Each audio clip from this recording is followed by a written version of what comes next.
महाराष्ट्रामध्ये होणाऱ्या तिसऱ्या विश्व मराठी संमेलनाच्या संदर्भामध्ये आज आमची एक बैठक झाली।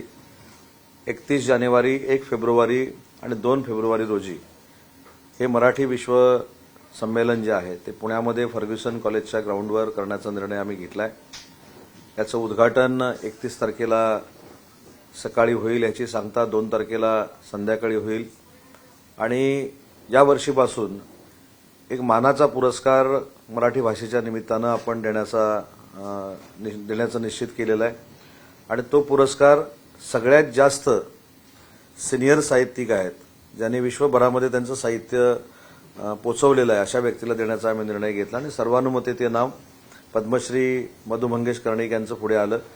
पद्मश्री मधु मंगेश कर्णिक यांना यावर्षी विश्व साहित्य संमेलनाचा जो पुरस्कार आहे हा देण्याचा निर्णय आम्ही घेतलेला आहे।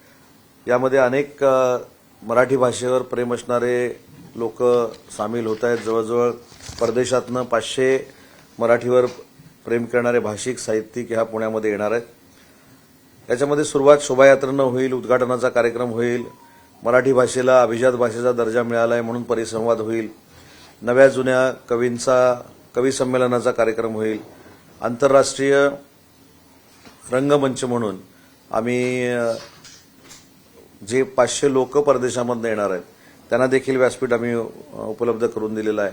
ऐतिहासिक कार्यक्रम मराठीचा होईल, भक्ती संगीत भावगीताचा कार्यक्रम होईल, आधुनिक मराठी संगीताचा कार्यक्रम होईल, मराठी भाषेमध्ये स्त्री साहित्य कसं आहे त्याचा अंतर्भाव त्याच्यामध्ये असेल, प्रशासनामधले मराठी भाषेचं महत्त्व काय ते असेल, विज्ञान तंत्रज्ञानामध्ये मराठी भाषेचं महत्त्व काय आहे, युवा साहित्यामध्ये मराठी भाषेचं महत्त्व काय आहे, संत साहित्यामध्ये काय आहे, त्याच्यानंतर बाल साहित्यामध्ये काय आहे, अशा विविध प्रकारच्या मराठीला पोषक असणाऱ्या कार्यक्रमांची रेलचेल या पूर्ण कार्यक्रमामध्ये होणार आहे।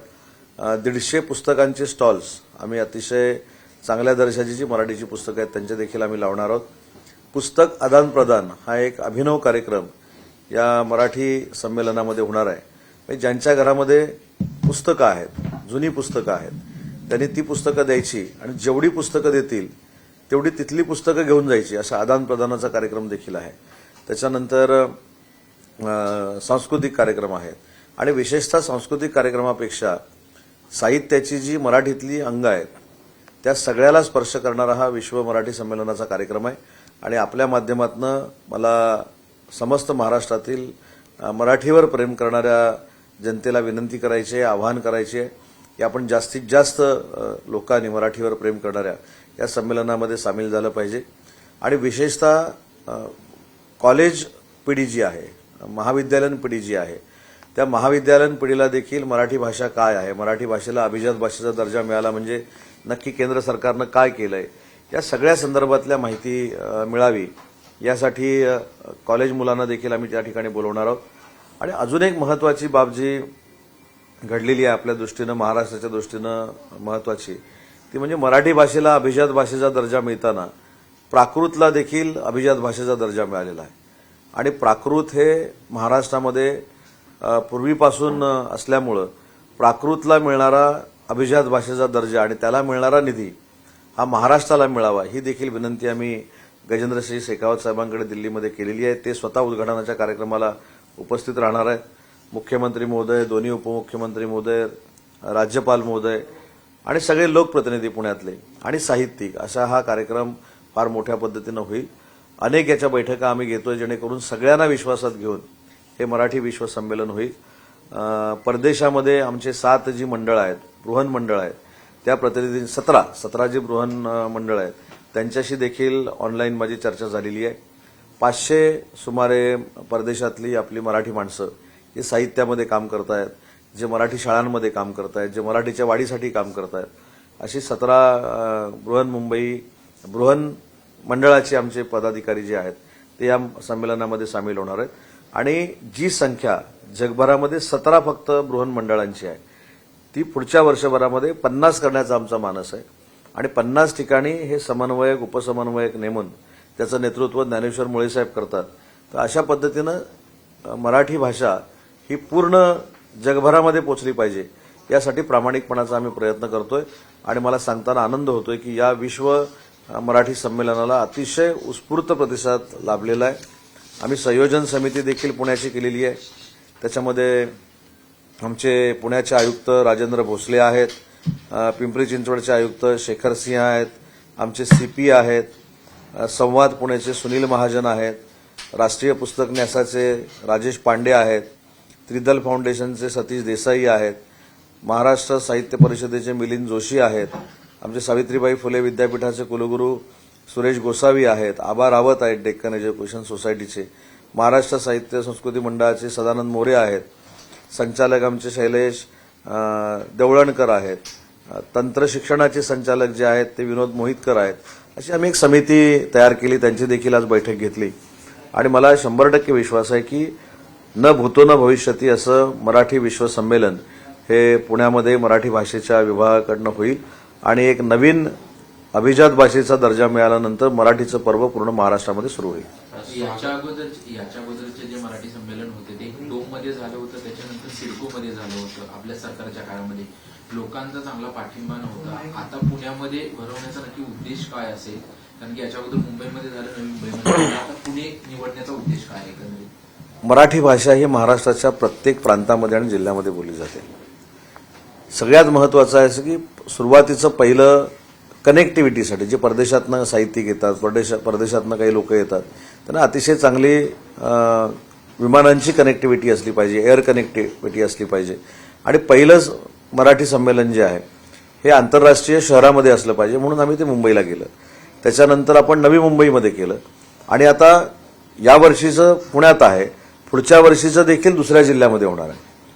मुंबईमध्ये मराठी भाषा बोलली जाते, महाराष्ट्रामध्ये बोलली जाते. मराठी भाषा ही महाराष्ट्राची मातृभाषा आहे आणि ती अशी संमेलनं मला असं वाटतं की आज पुण्यात झालं, भविष्यामध्ये दुसऱ्या जिल्ह्यामध्ये झालं तर त्याचा प्रचार आणि प्रसार जो आहे तो अतिशय मोठ्या पद्धतीनं होईल. आणि परदेशातले साहित्यिक येत असताना ग्रामीण भागातले जे साहित्य आहे, ग्रामीण भागातले जे साहित्यिक आहेत त्यांना देखील एक चांगलं व्यासपीठ मिळेल, म्हणूनच हा पुण्यामध्ये करण्याचा प्रयत्न आहे. पुणे ही शिक्षणाची पंढरी आहे, सांस्कृतिक पंढरी आहे. आपल्याला माहीत असेल की महिन्याभरापूर्वी जो पुस्तक महोत्सव झाला त्याचं तर वर्ल्ड रेकॉर्ड झालं. त्याच्यामुळं यावर्षीचं अभिजात भाषेचा दर्जा मिळाल्यानंतरचं पहिलं मराठी विश्व संमेलन हे एका पवित्र ठिकाणी व्हावं. म्हणजे मुंबई देखील पवित्रच आहे, नाशिक देखील पवित्र आहे, परंतु ज्या ठिकाणी सांस्कृतिक चळवळ मोठ्या पद्धतीनं आहे, मराठी भाषिक मोठ्या पद्धतीनं आहेत, ती सांस्कृतिक नगरी आहे, शैक्षणिक नगरी आहे, अशा ठिकाणी घेण्याचा निर्णय आम्ही घेतलेला आहे. सन्मान करत आहात, कशा प्रकारे त्याचं स्वरूप असेल? हा सन्मान खरं तर फार प्रतिष्ठेचा सन्मान आहे. दर विश्व संमेलनामध्ये आता हा सन्मान द्यायचा आम्ही ठरवलेला आहे. याचं स्वरूप जसं आपण नागरी सत्कार करतो तसंच आहे, परंतु याच्यामध्ये 5 लाख रुपये देऊन आम्ही हा त्यांचा ऑनर करतोय. 5 लाख रुपये दिले म्हणजे आमची जबाबदारी संपली नाही आणि त्याच्यामध्ये त्यांची किंमत होणार नाही, परंतु त्यांनी साहित्यासाठी फार मोठं योगदान दिलेलं आहे आणि असेच साहित्य भविष्याच्या पिढीमधनं तयार व्हावेत यासाठी आम्ही अशा सिनियर लोकांना पुरस्कार देतोय. यानंतरचे विंदा करंदीकर जीवन गौरव पुरस्कार जो आहे तो देखील आम्ही करणार आहोत. तो 27 फेब्रुवारीला आम्ही करणार आहोत. त्याच्या कमिटीची बैठक आता 25 तारखेला मी लावलेली आहे. एकंदरीत मराठी भाषा विभागाकडनं जास्तीत जास्त तालुका स्तरावर, गाव स्तरावर पोचावं असं आमचं प्रामाणिकपणाचं मत आहे. प्रमुख पाहुणे आणखी कोणी असतील का? केंद्रीय मंत्री म्हणतात, त्यातून मुख्यमंत्री, उपमुख्यमंत्री म्हणतात. गेल्या वर्षी नवी मुंबईला झालं होतं त्यावेळेस राज ठाकरेंना प्रमुख पाहुणे म्हणून उपस्थित राहिले होते. असे वेगळे कोणी? मी स्वतः राज ठाकरे साहेबांची वेळ मागितलेली आहे. मी राज ठाकरे साहेबांना देखील निमंत्रण देणार आहे उद्घाटनाचं, समारोपाचं. त्याच्यानंतर जागतिक मराठी परिषदेचे अध्यक्ष हे शरद पवार साहेब आहेत, त्यांना देखील निमंत्रण. पक्ष म्हणण्यापेक्षा ते त्या संस्थेचे अध्यक्ष आहेत म्हणून त्यांना आम्ही निमंत्रण देणार आहोत. गडकरी साहेबांशी माझं बोलणं झालेलं आहे, गडकरी साहेबांना देखील निमंत्रण दिलेलं आहे आणि बाकी सगळे लोकप्रतिनिधी येणार आहेत. अजून एक महत्त्वाची गोष्ट की याच्यामध्ये डॉक्टर माशेलकर साहेब असतील, डॉक्टर अनिल काकोडकर साहेब असतील, हे देखील सहभागी होतात. त्याच्यानंतर रामदास फुटाणे असतील, अशोक नायगावकर असतील, विठ्ठल वाघ असतील, युवा पिढीचे नव्या दमाचे संकर्षण कराडे असतील, माझ्या माहितीप्रमाणे अवधूत राजपूत असतील, त्याच्यानंतर मेघना वर्तक म्हणून आहेत दुबईच्या. हे दुबईचे साहित्यिक, परदेशातले साहित्यिक, आपले साहित्यिक असं कॉम्बिनेशन करून बालसाहित्यापासून अगदी संत साहित्यापर्यंत सगळे कार्यक्रम ह्या ठिकाणी मी करणार आहोत. सर, काल खाते वाटप जाहीर झालं, मात्र रायगडचं पालकमंत्री पद जाहीर झाल्यानंतर भरत गोगावले आणि यांचे जे कार्यकर्ते आहेत ते आक्रमक झाले. मुंबई गोवा हायवे बंद त्यांनी पाडला, टायर वगैरे जाळले. समर्थन करतात? नाही, समर्थन करण्यापेक्षा एक महत्वाची यातली जी माहिती कदाचित आपल्यापर्यंत पोहोचली की नाही मला माहीत नाही, परंतु त्या रायगड जिल्ह्यामध्ये मी 2.5 वर्ष पालकमंत्री होतो. आणि मी 2.5 वर्ष पालकमंत्री का होतो, तर त्यावेळी मंत्रिमंडळामध्ये भरत गोगावले नव्हते, म्हणून शिवसेनेला ते पालकमंत्रीपद द्यायचं होतं आणि म्हणून ते माझ्याकडे होतं. त्याच्यानंतर वारंवार माननीय एकनाथ शिंदे साहेबांची आमची चर्चा झालेली होती, मुख्यमंत्री महोदयांची चर्चा झालेली होती की भरत मंत्री झाल्यानंतर त्यांना पालकमंत्री रायगडचं केलं गेलं पाहिजे. एवढंच नाही तर भाजपाचे 3 आमदार आणि आमचे शिवसेनेचे 3 आमदार असे 6 आमदार माननीय मुख्यमंत्री महोदयांना भेटले आणि पालकमंत्रीपद हे भरत गोगावलेंना द्यावं अशी सर्वानुमते मागणी केलेली होती. म्हणजे 7 पैकी 6 आमदारांनी केली होती. आणि त्याच्यानंतर काल जी यादी जाहीर झाली त्याच्यामध्ये भरत नव्हते. हा सगळ्यांनाच धक्का होता. परंतु शेवटी शिंदेसाहेब हे शिवसेनेचं नेतृत्व करतात. आम्ही आमच्या भावना शिंदेसाहेबांकडे पोचवलेल्या आहेत, मुख्यमंत्री महोदयांकडे पोचवलेल्या आहेत. पण नेमके मुख्यमंत्री महोदय विमानामध्ये होते, त्याच्यामुळे संध्याकाळपर्यंत योग्य ती चर्चा होईल आणि योग्य तो निर्णय होईल. कुठेतरी शिवसेनेची या संदर्भात नाराजी आहे की एकूण रायगड संदर्भात जे वारंवार आपल्याला होताना दिसतात? नाही, नाराजी हा विषय नंतरचा आहे. नाराजी आहे की नाही हा नंतरचा विषय आहे. परंतु काल रात्रीपर्यंत सगळ्यांनाच आम्हाला असं वाटत होतं की भरत गोगावलेच पालकमंत्री होणार आहेत, नाशिकला दादा भुसे पालकमंत्री होणार आहेत. त्याच्यामुळे या सगळ्या गोष्टींची चर्चा देवेंद्रजींबरोबर शिंदेसाहेब करतील आणि योग्य तो निर्णय घेतील. येत्या काळामध्ये जर का पाहायचं तर मोठ्या प्रमाणात वाद जे आहेत ते या पालकमंत्री पदासंदर्भात होताना पाहायला मिळू शकतात. म्हणजे जसं तुम्ही सांगता आहात, नाशिक असेल, रायगड असेल, कुठेतरी शिवसेनेला कुठेतरी डावललं जात आहे अशा प्रकारे दिसतं. नाही, डावलणं म्हणण्यापेक्षा काही गोष्टी नजरचुकीनं कदाचित झाल्या असतील किंवा काही प्रायोरिटीज असतील म्हणून झाल्या असतील. पण त्याच्यामध्ये आमची भूमिका जी आहे शिवसेना म्हणून, मी तिथे पालकमंत्री होतो 2.5 वर्ष. आता जिथं रायगडचं पालकमंत्रीपद भरत शेटना मिळालेलं नाही तिथं, त्याच्यामुळे आमचं सगळ्यांचंच म्हणणं असं होतं की तिथे भरत शेटनाच पालकमंत्री केलं पाहिजे. दादा भुसेंसारखी सिनियर व्यक्ती आज आमच्यासोबत काम करते, आमच्या सगळ्यांचे मार्गदर्शक म्हणून ते काम करतात. त्यांना पालकमंत्रीपदावरनं बाजूला ठेवणं हे देखील तेवढंसं चांगलं आहे असं मला वाटत नाही. आणि म्हणून मला असं वाटतं की या बाबतीत माननीय शिंदेसाहेब देवेंद्रजी बोलतील आणि योग्य तो निर्णय होईल. वाद होण्याचा काही प्रश्न येत नाही. शेवटी या चर्चेनं सोडवण्याचे हे विषय आहेत आणि त्या दोघांमध्ये चर्चा होईल, दादांबरोबर चर्चा होईल आणि मार्ग निघेल. तुम्ही एकनाथ शिंदेची भेट घेऊन त्यांच्याशी संवाद साधणार का, किंवा ती जी नाराजी आहे तुम्ही नाराजी त्यांच्यापुढे व्यक्त करणार का? नाराजी व्यक्त करणार याच्यापेक्षा मी काल स्वतः माननीय शिंदेसाहेबांशी याबाबत चर्चा केली आणि मी माझी भूमिका आणि आम्ही आमच्या मंत्र्यांची भूमिका माननीय शिंदेसाहेबांकडे मांडलेली आहे. आमचं हेच मत आहे की सगळ्यांना भरत गोगावलेच रायगडचे पालकमंत्री होतील ही मागणी असताना, सगळ्यांनी मागणी केलेली असताना जी यादी जाहीर झाली त्याच्यामध्ये भरत गोगावलेंचं नाव नाही आहे. परंतु सिच्युएशन लक्षात घ्या की दावोसला स्वतः मुख्यमंत्री महोदय गेलेले असल्यामुळे संपर्क होऊ शकलेला नाही. तो संपर्क झाल्यानंतर योग्य तो निर्णय नक्की होईल. दावोसचा उल्लेख झाला. 2.5 वर्ष तुम्ही उद्योगमंत्री होतात, दावोसचा दौरा अनेक वेळा केला होता. आता मुख्यमंत्री म्हणून फडणवीस पहिल्यांदा दावोस दौऱ्यावर गेला, तुम्ही देखील जाणार आहात. कशा पद्धतीने दावोसचा दौरा असेल, काय सांगाल त्याबद्दल? दावोसचा दौरा आजपासून सुरू झाला याची जाणीव तुम्हाला देखील कालपासून झाली, मला देखील झालेली आहे. जी काय टीका टिप्पणी आणि बदनामी व्हायला लागली त्याच्यामुळे. परंतु माननीय एकनाथ शिंदे साहेबांच्या नेतृत्वाखाली मागची 2 वर्ष आम्ही विक्रमी एमओयू केले, हे कोणालाही नाकारता येणार नाही. आणि त्या विक्रमी एमओयू मधले 83% आम्ही अंमलबजावणी केली. त्याच्यामुळे एकनाथ शिंदे साहेबांच्या नेतृत्वाखाली विक्रमाची सुरू केलेली प्रथा ही देवेंद्रजींच्या नेतृत्वाखाली पूर्णत्वाला नेऊ आणि यावेळी देखील विक्रमी एमओयू करून महाराष्ट्रातल्या युवा युवतींना रोजगार उपलब्ध करून देण्यासाठी लाखो रोजगार आम्ही महाराष्ट्रामध्ये आणू आणि फार मोठी विक्रमी गुंतवणूक आम्ही महाराष्ट्रामध्ये आणू. तर तुमचा जो दावोस दौरा गेल्या 2.5 वर्षाच्या कार्यकाळामध्ये तुम्ही केला, त्याच्यावरून अनेक वेळा आदित्य ठाकूरनी देखील टीका केली आहे. त्यांनी तुम्हाला चॅलेंज केलं की जे कुठले एमओयूज तुम्ही साईन केले आहेत, उद्योग आणले, ते आम्हाला एका पेपरवर लिहून द्या किंवा समोर येऊन सांगा. तर आता तुम्ही जाण्याआधी त्यांना नाही सांगायचं? आणि मला असं वाटतं की ह्या सगळ्या गोष्टी निवडणुकीच्या अगोदर देखील झालेल्या आहेत आणि हे एवढं बोलून देखील महाराष्ट्राच्या जनतेनं 237 आमदार महायुतीचे निवडून दिलेले आहेत. त्याच्यामुळे आम्ही केलेलं काम योग्य होतं हे महाराष्ट्राच्या मतदारांना आणि जनतेला पटल्यामुळंच आम्हाला एवढं फार मोठं मॅन्डेट दिलेलं आहे. त्याच्यामुळे आता मी कशाला पुरावे देत बसू. पुरावा कोण खोटं आहे आणि कोण खरं आहे हे जनतेनं दिलेलं आहे. त्यामुळे आता मला त्यांच्या प्रत्येक प्रश्नाला उत्तर द्यायची काही आवश्यकता नाही. काल सैफ अली खान यांच्यावरती ज्यांनी हत्येचा प्रयत्न केला, मारण्याचा प्रयत्न केला, त्यांना खरं तर ठाण्यामध्ये पकडण्यात आलं. बांगलादेशी एक असा संशय आहे. असं देखील म्हटलं जातंय की अगोदर हाच व्यक्ती जो आहे तो भांडूप आणि विक्रोळी या भागामध्ये चोरी करण्याचा प्रयत्न केला होता आणि एका नेत्याने कोणत्या तरी पोलिसांना काल याबद्दलच माहिती दिली होती, अशी देखील माहिती समोर येते. काय प्रतिक्रिया तुमची? तुम्हाला याबद्दल काही माहिती नाही, मला असं वाटतं की ज्या कुठच्या नेत्याने ही माहिती दिलेली असेल त्यानं स्वतःचं कर्तव्य पार पाडलं असेल आणि म्हणून शेवटी प्रशासन काम करत असताना किंवा पोलीस डिपार्टमेंट काम करत असताना आमच्यासारख्यांना जर काही माहिती मिळाली तर ती पोलिसांना देणं हे क्रमप्राप्त आहे. ते आपल्याकडे ठेवून उपयोगाची नाही आणि म्हणून कदाचित तिथपर्यंत ती पोचली असेल. भांडूपच्या बिल्डिंगमध्ये जो काही प्रकार घडलेला होता हा माझ्या माहितीप्रमाणे आपल्याच माध्यमातून मी बघितला 11 डिसेंबरला घडलेला होता. आता तो पकडला गेलेला आहे आणि तो त्याच परिसरातनं पकडला गेलेला आहे.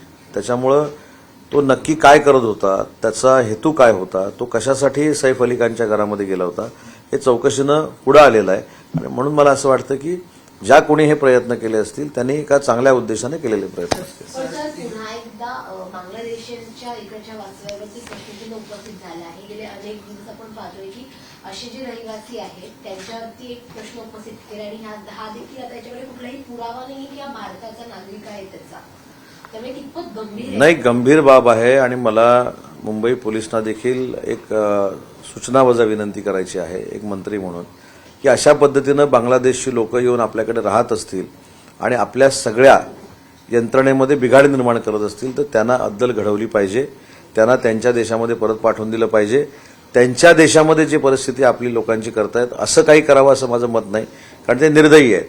परंतु कालचा प्रकार घडल्यानंतर तो जर माणूस बांगलादेशी आहे हे खरोखरच सिद्ध झालं तर भविष्यातले धोके पोलिसांनी लक्षात घेतले पाहिजेत, त्या यंत्रणेनं लक्षात घेतले पाहिजेत आणि अशा मंडळींना हाकलून दिलं पाहिजे या मताचा मी आहे. संजय मुंडेंनी एक आता नवीन वक्तव्य केलंय. शिर्डीमध्ये त्यांचं अधिवेशन सुरू आहे शिबिर.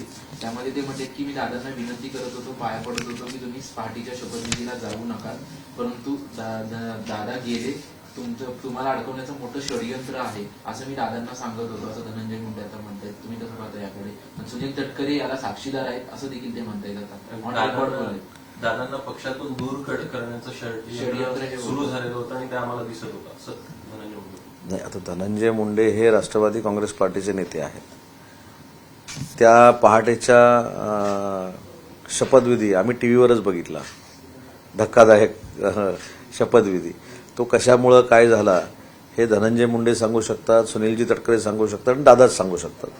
त्याच्यामुळं खरं काय आणि खोटं काय हे त्यांनाच माहिती आहे. त्यांच्या पार्टीतल्या इंटरनल बाबीवर मी बोलणं योग्य नाही. पण एक मात्र नक्की होतं की रात्री आम्हाला सगळ्यांना असं वाटत होतं की महाविकास आघाडीचं सरकार बनणार आहे, आमचे एकनाथ शिंदे साहेब त्याच्यामध्ये मुख्यमंत्री होणार आहेत, हे वातावरण शिवसेनेमध्ये निर्माण झालेलं असताना सकाळी 5 वाजता डायरेक्ट अजितदादांचा आणि देवेंद्रजींचा शपथविधी जो आम्ही बघितला तो 100% धक्कादायक होता. सर सैफ अली खान के केस में जो है एक्यूज को पकड़ लिया गया है. इस पूरे मैटर को अलग विपक्ष भी अब ये सवाल उठा रहा है कि 4 ऐसे राज्य हैं जिनमें बीजेपी जो है बॉर्डर शेयर करती है, तो कहीं ना कहीं विपक्ष भी आक्रामक हो गए. नहीं, विपक्ष हर एक जो इंसिडेंट है उसका अभी राजनीति बनाने का सोच रही है, लेकिन सैफ अली खान के बारे में जो कुछ जो अटैक हुआ है उसके बारे में मुंबई पुलिस ने एक आदमी को गिरफ्तार किया है और आज सुबह के प्रेस कॉन्फ्रेंस ने ऐसा साबित कर दिया कि वो बांग्लादेशी है. तो मेरी विनती है मुंबई पुलिस से या महाराष्ट्र पुलिस से और मेरी सूचना है कि अगर ऐसे बांग्लादेशी आके हमारी सिस्टम अगर बिगाड़ रहे तो उनके ऊपर कार्रवाई होनी चाहिए, उनको यहाँ से भगा देना चाहिए, क्योंकि उनके पास यहाँ का नागरिकत्व भी नहीं है, यहाँ का आइडेंटिटी कार्ड नहीं है. अभी मैंने इस आदमी का जो बैकग्राउंड देखा, इसके पास स्विगी की कार्ड, इसके पास अमेजॉन की कार्ड, इसके पास हर एक जो डिलीवरी बॉय रहता है उसकी कार्ड, ये कैसी आई? तो मेरा इसमें सुझाव ऐसा है, सूचना ऐसी है कि ये जो कार्ड जहां से आती है, जो बना के देता है, उसके ऊपर भी कार्रवाई होनी चाहिए. लॉ एंड ऑर्डर पे कहीं ना कहीं सवाल उठाते हुए नजर आए शिवसेना यूनिटी की, राज्य में भी और केंद्र में भी लॉ एंड ऑर्डर की स्थिति खराब है, उनको कैसे जवाब देंगे? नहीं, मैंने यही बोला कि राजनीति करने का ये प्रसंग नहीं है। इसमें सब ने इकट्ठा आके गवर्नमेंट के साथ काम करना चाहिए, क्योंकि ये जो प्रवृत्ति है वो यहां से अगर निकालनी है तो सबने इकट्ठा आके काम करना चाहिए। अगर मैं ये बोलूं, अभी इंडस्ट्री के बारे में ये मुझको हर बार बोलते हैं कि इधर गया, ये प्रकल्प उधर गया। सचिन वाजे नाम का एक जो पुलिस ऑफिसर था, उसको सरकार में लेके उसके ऊपर जिम्मेदारी दी गई कि 100 करोड़ रुपए इकट्ठा करना है, और वो इकट्ठा करने के लिए उसने क्या किया, जो जिलेटिन है, जो बम है, वो अंबानी साहब के घर के नीचे रखा। तो ये क्राइम नहीं है, ये इन्होंने काम क्राइम नहीं किया। लेकिन उसके बाद किसी ने उसके ऊपर राजनीति नहीं की। सचिन वाजे को गिरफ्तार किया गया, तब मेरे ख्याल से देवेंद्र जी अपोजिशन में थे। राजनीति ने, सबने इकट्ठा आके सचिन वाजे की जो प्रवृत्ति है उसको निकालने के लिए प्रयास किया। तो अभी सैफ अली खान का जो मैटर हुआ है, उसके ऊपर अटैक जो हुआ है, मुंबई पुलिस को इतना क्रिटिसाइज करने की जरूरत नहीं है। मुंबई पुलिस ये देश की और विदेश में भी मुंबई पुलिस का बहुत बड़ा नाम है, और उन्होंने उनको अरेस्ट किया है, और आगे जाके उसकी इन्फॉर्मेशन निकालेंगे, उसका इन्वेस्टिगेशन होगा, और किसके लिए उसने अटैक किया वो भी आपके सामने आ जाएगा। दाऊदचा दौऱ्याचा शेवटचा प्रश्न, वारंवार आदित्य ठाकरे खर्चावरून टीका करतात। दावोसला मंत्री जातात, बिझनेस घेऊन येत नाहीत किंवा व्यवसाय घेऊन येत नाहीत, आणि खर्च कोट्यवधी करतात, आणि खर्चाची कागदपत्र। मी काल देखील सांगितलं की मी उद्योग मंत्री या नात्यानं डावोसवरनं आल्यानंतर पुढच्या 8 दिवसामध्ये रुपयाचा खर्च हा जनतेसमोर ठेवणार आहे। त्याच्यानंतर कुणी माहितीच्या अधिकाऱ्यामध्ये गेल्यानंतर तोच तो खर्च त्यांना सापडेल। पण ज्या पद्धतीनं ते फेक नरेटिव्ह सेट करतात, अशा पद्धतीचा खर्च झालेला नाही, हे पुन्हा एकदा मला रेकॉर्डवर सांगायचं। देश विदेशातील प्रत्येक घडामोडींचे लाईव्ह अपडेट मिळवण्यासाठी आता साम टीव्हीच्या सर्व सोशल मीडिया प्लॅटफॉर्मला लाईक, फॉलो आणि सबस्क्राइब करा। तसंच सर्व नोटिफिकेशनसाठी बेल आयकॉन प्रेस करायला विसरू नका।